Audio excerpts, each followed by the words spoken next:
تو آج ہم جس موضوع پر بات کرنے جا رہے ہیں اس کا عنوان ہے نبوی انصاف کے دشمن۔ یہ قرآن میں اسلامی فکر پر مبنی ایک مقالے کی وضاحت ہے جس میں تاریخ کے ایک بہت ہی بنیادی اور اہم اصول کو بیان کیا گیا ہے۔ بسم اللہ الرحمن الرحیم۔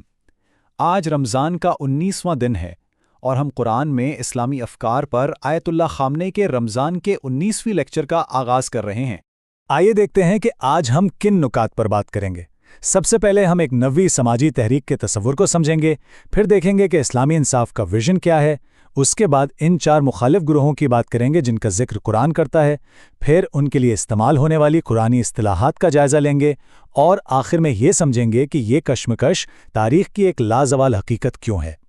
تو اس پوری فکر کی جو بنیاد ہے وہ یہ ہے کہ انبیاء کی بعثت محض کوئی روحانی یا انفرادی دعوت نہیں تھی، نہیں، بلکہ یہ ایک انقلابی سماجی تحریک کا آغاز ہوا کرتی تھی۔ اچھا، تو اس تحریک کا مقصد کیا تھا؟ اس کا مرکزی ہدف ایک ایسے معاشرے کا قیام تھا جو طبقاتی تقسیم سے مکمل طور پر پاک ہو، جہاں ظالم اور مظلوم، امیر اور غریب، طاقتور اور کمزور کی تفریق ختم ہو جائے۔ یہی وہ بنیادی اصول ہے جس پر تمام الہی پیغامات کی بنیاد رکھی گئی ہے۔ تو سوال یہ پیدا ہوتا ہے کہ اس نوی تحریک کے نتیجے میں جو معاشرہ بننا چاہیے وہ کیسا ہوگا؟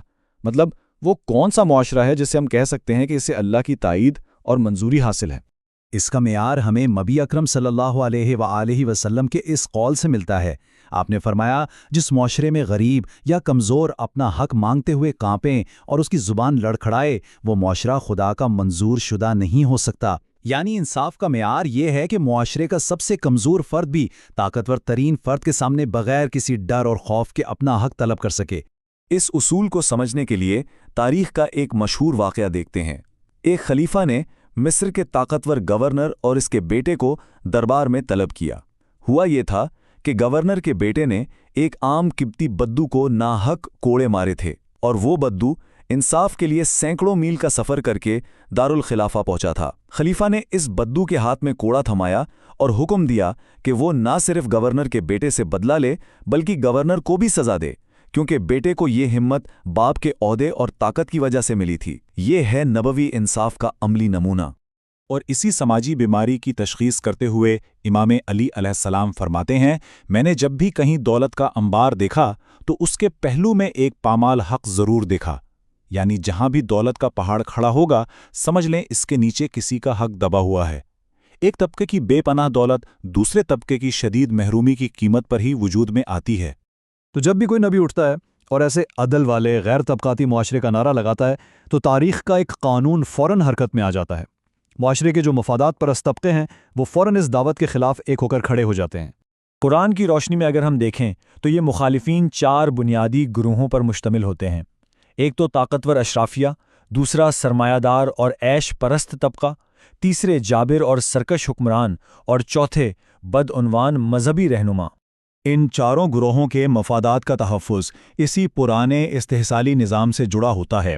طاقتور اشرافیہ طبقاتی تقسیم کو اپنی بقا سمجھتی ہے، سرمایہ دار طبقہ سود اور استحصال پر ہی پھلتا پھولتا ہے، جابر حکمران لا الہ الا اللہ کے پیغام کو سیدھا سیدھا اپنی حاکمیت کے لیے چیلنج سمجھتے ہیں، اور جو دنیا پرست مذہبی رہنما ہیں وہ عوام میں شعور کی بیداری کو اپنے اثر و رسوخ کے لیے بہت بڑا خطرہ سمجھتے ہیں۔ اچھا، یہ جو تقسیم ہے یہ صرف کوئی بعد کا تجزیہ نہیں ہے، بلکہ قرآن خود ان گروہوں کے لیے خاص الفاظ، خاص اصطلاحات استعمال کرتا ہے جو ان کے کردار کو ہمارے سامنے کھول کر رکھ دیتی ہیں۔ پہلی اصطلاح ہے ملا۔ یہ کون لوگ ہیں؟ یہ ہیں معاشرے کے سردار، بڑے بڑے عہدیدار، وہ لوگ جو اپنے روب داب اور اپنی شان و شوکت سے عوام کی آنکھوں میں چھائے رہتے ہیں اور ہمیشہ حق کی مخالفت میں سب سے آگے ہوتے ہیں۔ دوسری اصطلاح ہے مترفین۔ یہ لفظ اس دولت مند طبقے کے لیے استعمال ہوا ہے جو عیش و عشرت میں غرق ہو، جس کی دولت ہی استحصال اور دوسروں کا حق مارنے پر کھڑی ہو۔ یہ طبقہ اپنی آسائشوں کو بچانے کے لیے نبوی تحریک کا دشمن بن جاتا ہے۔ اور پھر ایک بہت جامع اصطلاح ہے طاغوت۔